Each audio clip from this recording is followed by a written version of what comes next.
साधु के क्रोध को क्यों बुलावा दें। राजा को अब किसी पर विश्वास नहीं था, पर रानी को दुख न पहुँचे इसलिए वह राजी हो गया। राजा रानी दोनों नहाते धोते हैं।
है। ऐसे बहुत दिनों तक चलता रहा। अब पुत्र का 14वां साल खत्म होने में कुछ दिन ही बाकी रहते हैं। इतने में उसकी पत्नी यानी छोटी रानी रात में जाग जाती हैं। वह देखती हैं कि बिस्तर पर राजपुत्र नहीं है। वह महल में सब जगह देखती हैं तो राजपुत्र कहीं भी नजर नहीं आता। तो वह क्या करेगी, किससे कहेगी? वह चुपचाप रहती है। फिर भोर होने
रास्ता रोकना।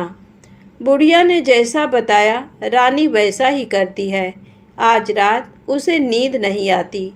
पति रात 12 बजे बिस्तर से उठकर जब महल से निकलने के लिए चलने लगता है तो वह बुढ़िया ने जैसे बताया वैसे ही करती है।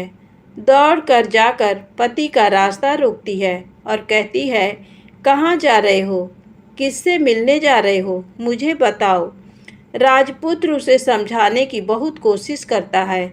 देखो, अगर मैंने तुम्हें वह बताया तो मैं तुम्हें दोबारा नहीं मिल पाऊंगा।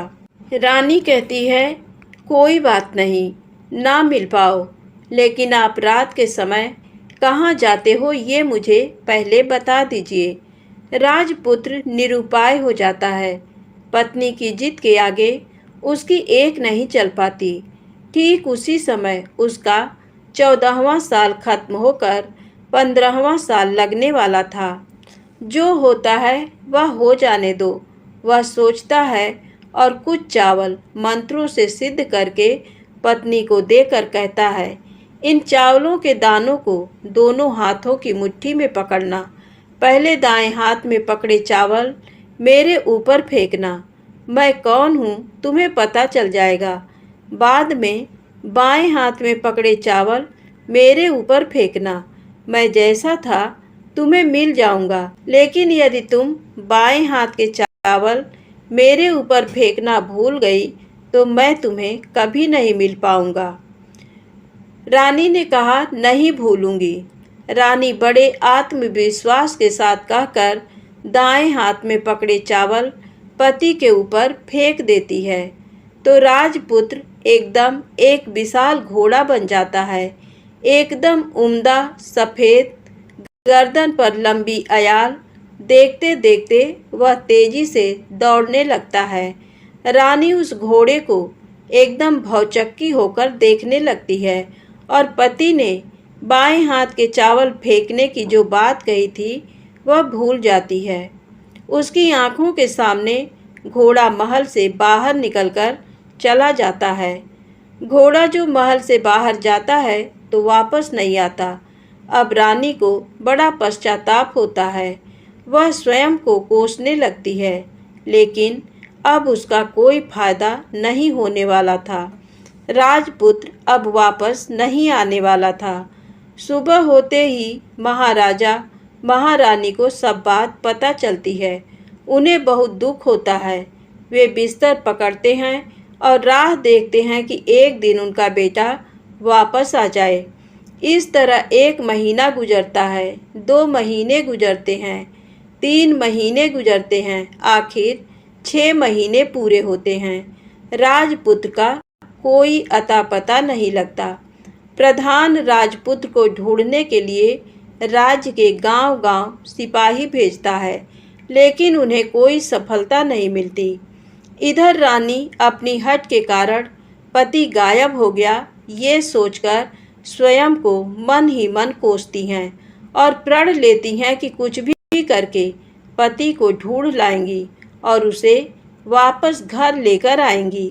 एक दिन वह सुबह उठकर सास ससुर के महल में जाती हैं और कहती है कि मैं अपने पति की खोज में जा रही हूँ। महाराजा महारानी को और क्या चाहिए था, कुछ भी करके उनका बेटा उन्हें वापस मिलना चाहिए था। वे बहू को जाने की अनुमति देकर कहने लगे, बेटी तुम्हें जो चाहे वह करो, जहाँ जाना है वहाँ जाओ, लेकिन हमारे बेटे को वापस लेकर आओ। अब रानी अपना शाही वेश बदलकर एक सेठानी बन जाती है।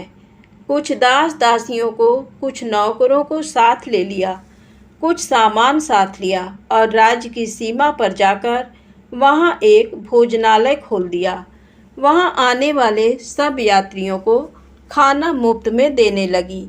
मात्र एक शर्त रखी कि खाने वाले को उसकी देखी कोई अजीब चीज़ उसकी मालकिन को यानी राजकन्या को बतानी पड़ेगी। तो वहाँ आने वाला हर नागरिक अपनी तरफ से मैंने ये देखा, मैंने वह देखा कहकर वहाँ से मुफ्त खाना खाकर जाता था। परंतु रानी को जो बात चाहिए थी वह अब तक मिली नहीं थी। ऐसे ही कुछ दिन बीत गए तो इधर क्या होता है कि रानी के महल में फूल लेकर जाने वाली बुढ़िया के एक बेटा और बहू थे। उनका एक छोटा बेटा था, यानी बुढ़िया का एक पोता था। तो बेटा और बहू सुबह काम के लिए निकलते थे तो पोते को संभालने की जिम्मेदारी बुढ़िया पर रहती थी। बुढ़िया दिन भर पोते को संभालती थी। एक दिन बुढ़िया को पान खाने की आदत थी, तो पान लगाने के लिए चूना चाहिए था। वह उसे तैयार करने के लिए सीपियाँ लेकर आई। इन सीपियों को भूनने के लिए गोबर के कंडे चाहिए थे। कंडे इकट्ठा करने के लिए वह बांस की टोकरी लेकर चरवाहे के मैदान में गई। वहाँ बहुत सारे कंडे थे। उन्हें जमा करते करते उसे घर आने में अंधेरा हो गया। इस ओर शाम होते ही काम से वापस बेटा बहू घर पहुँचे तो देखा कि बच्चा घर पर अकेला है और रो रहा है। वे दोनों गुस्से से लाल पीले हो गए। इतने में बुढ़िया घर आ पहुँची। बेटा ने पूछा, पोते को घर अकेला छोड़कर कहाँ गई थी? बुढ़िया बताने लगी कि मैं गोबर के कंडे इकट्ठे करने गई थी। इस पर बेटा बोला, दोबारा बच्चे को अकेला घर पर छोड़कर यदि कहीं गई तो मैं तुम्हें बहुत पीटूंगा।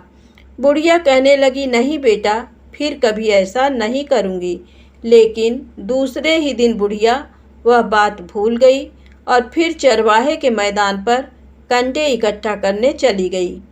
शाम को जब बेटा बहू काम से वापस लौटे तो देखते हैं कि बच्चा घर पर अकेला है और रो रहा है।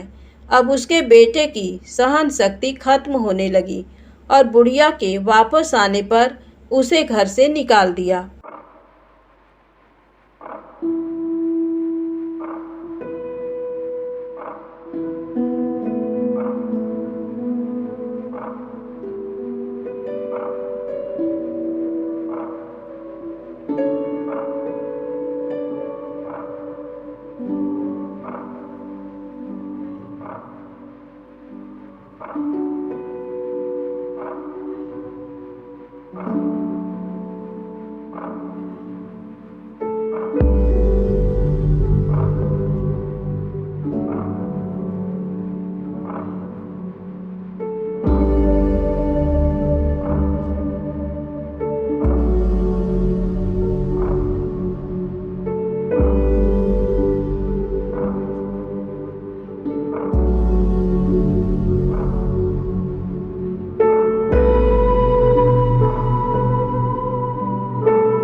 डूबे हैं।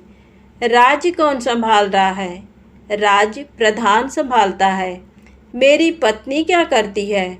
उसने चौराहे पर भोजनालय शुरू किया है और आते जाते लोगों से वह नई खबर के बारे में पूछती है। दिए के ये कहते ही राजपुत्र कहने लगा, ठीक है। उसके बाद वह सो गया। बुढ़िया कोने में खड़ी रहकर ये सब देखती रही। ऐसी अद्भुत घटना उसने जिंदगी में पहली बार देखी थी। उसे अंदर ही अंदर चुलबुलाहट होने लगी। वह अपनी भूख प्यास भूल गई और आगे क्या होता है कि उसे उत्सुकता से देखने लगती है। लेकिन उसके बाद और कुछ घटनाएं नहीं घटती। रात गुजर गई और सुबह हो गई। सुबह होने पर पलंग पर सोया राजपुत्र उठा और फिर से पहले वाले कुंड में छलांग लगाई तो अब वह फिर से घोड़ा बनकर कुंड से बाहर आ गया। बाहर आते ही वह तेजी से उस पाताल नगरी से बाहर निकल गया। लेकिन वह कहाँ गया, बुढ़िया को कुछ पता नहीं चला। उसके बाद पिछली रात की तरह कोई उस गाय का छम छम करके दूध दोहने लगा। जैसे ही दूध दुहाना खत्म हुआ, उसके गले की सांकल अपने आप खुल गई और वह गाय तेजी से ऊपर जाने वाली सीढ़ियाँ की ओर भागने लगी। गाय को दौड़ते देखकर बुढ़िया सोचने लगी, अब गाय के साथ यहाँ से ऊपर जाना ही समझदारी है, नहीं तो कोई मुसीबत आकर मेरे ऊपर टपक जाएगी। झट से उसने गाय की पूंछ पकड़ ली और गाय के साथ ऊपर आ गई। गाय जब ऊपर मैदान में पहुंची तो उस सुरंग का रास्ता अपने आप बंद हो गया और उसके मुंह पर एक बड़ा सा पत्थर पूर्ववत खड़ा हो गया। ऊपर आकर वह गाय जंगल की ओर निकल गई। इधर बुढ़िया एकदम बावली सी हो गई। उसने पाताल नगरी में जो कुछ देखा वह जल्द से जल्द किसी को बताने के लिए उतावली हो उठी। उसे एकदम याद आया कि नगर की सीमा पर कोई औरत भोजनालय चलाती है और नई बात बताने वाले को अच्छा खाना पीना मुफ्त में देती है। वह सोचने लगी कि क्यों न मैं ये बात उस औरत को जाकर बताऊं। यदि उसे ये बात पसंद आ गई तो बाकी जीवन खाने पीने की झंझट से मुक्ति मिलेगी। बुढ़िया ने मन में तय किया और तुरंत उस भोजनालय के द्वार पर टंगे नगाड़े के सामने खड़ी हो गई और जोर जोर से नगाड़ा बजाना शुरू कर दिया। नगाड़े का इस तरह शोर सुनकर मालकिन यानी छोटी रानी मन में प्रसन्न हो जाती हैं कि शायद कोई बड़ी बात लेकर यहाँ आया है। रानी सिपाहियों को आदेश देती है, जाइए और जो कोई आया है उसकी अच्छी खातिरदारी कीजिए। आदेश पाते ही सिपाही नीचे दौड़ गए तो एक बुढ़िया नगाड़ा बजा रही है। उन्होंने पूछा, क्यों री बुढ़िया, क्या हुआ, क्यों नगाड़ा बजा रही हो? बुढ़िया बोली, कुछ नहीं बेटा, यहाँ खाना मिलता है ना, इसलिए आई हूँ। खाना चाहिए, मिलेगा, लेकिन तुझे कोई नई बात बतानी पड़ेगी। हाँ बताऊंगी। एक बात मालूम है मुझे। इस पर सिपाही उसे अंदर लेकर आए। उनको मालकिन का आदेश था कि जो कोई बूढ़ा बुजुर्ग वहाँ आए उनके साथ अच्छी तरह पेश आना, उनका अच्छा आदर आतिथ्य करना। तो सिपाही ने उस बुढ़िया का भरपूर आदर आतिथ्य किया। उसे बड़ी सी थाली भरकर व्यंजन परोसते हैं। बुढ़िया कुछ दिनों से भूखी थी, वह खाने पर टूट पड़ी। खाना खाने के बाद सिपाही ने उसे नई साड़ी पहनने को दी। उसके बाद उसे लेकर रानी के पास आए। बुढ़िया और रानी ने तुरंत एक दूसरे को पहचान लिया। बुढ़िया बोली, बेटी तुम? और रानी बोली, अम्मा तुम? बड़ी देर तक दोनों भांति भांति की बातें करती रहीं। आखिर कुंवरनी बुढ़िया से कहने लगी, अम्मा अब बताओ तुमने क्या नई बात देखी है? नई बात? मैंने कोई नई बात देखी नहीं है। वह तो मेरे पास तुम्हें देने के लिए खाने के पैसे नहीं थे, इसलिए मैंने झूठ कहा और नगाड़ा बजाया। रानी ने कहा, अम्मा घबराना नहीं, मैं किसी को तुम्हारा नाम नहीं बताऊंगी। फिर भी बुढ़िया मैंने क्या देखा, कब देखा करके आनाकानी करने लगी। इस पर कुंवरनी ने उससे कहा, देखो अम्मा, यदि तुमने मुझे वह नई बात बताई तो जिंदगी भर मैं तुम्हारी देखभाल करूंगी और तुम्हें रानी माता की तरह रखूंगी। अब बुढ़िया बताने को तैयार हो गई। उसने जो कुछ उस चारागाह वाले मैदान पर देखा था वह सब कुछ कुंवर रानी को बता दिया।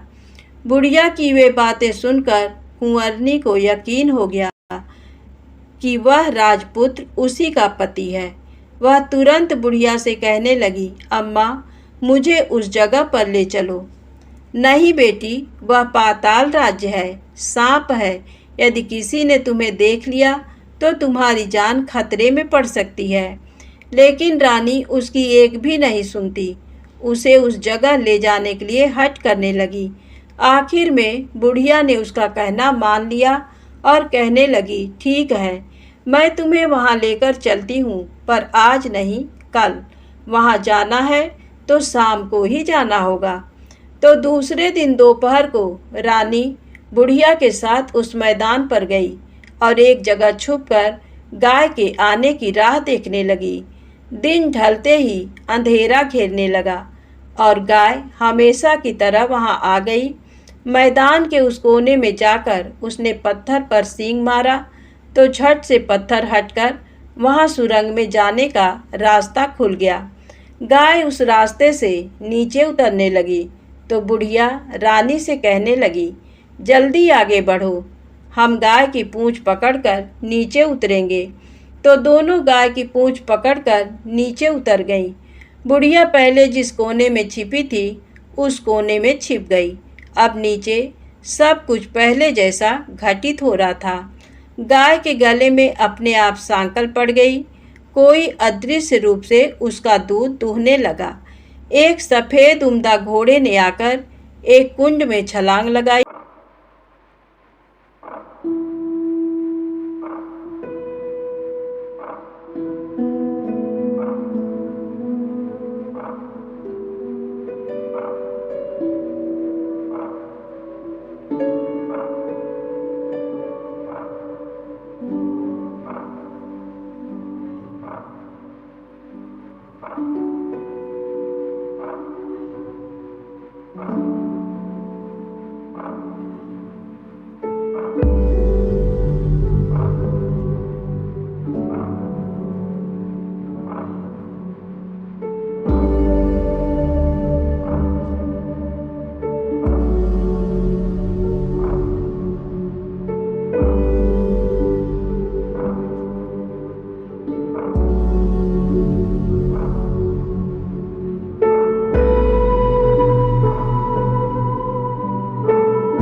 दो दो पान बीड़े उस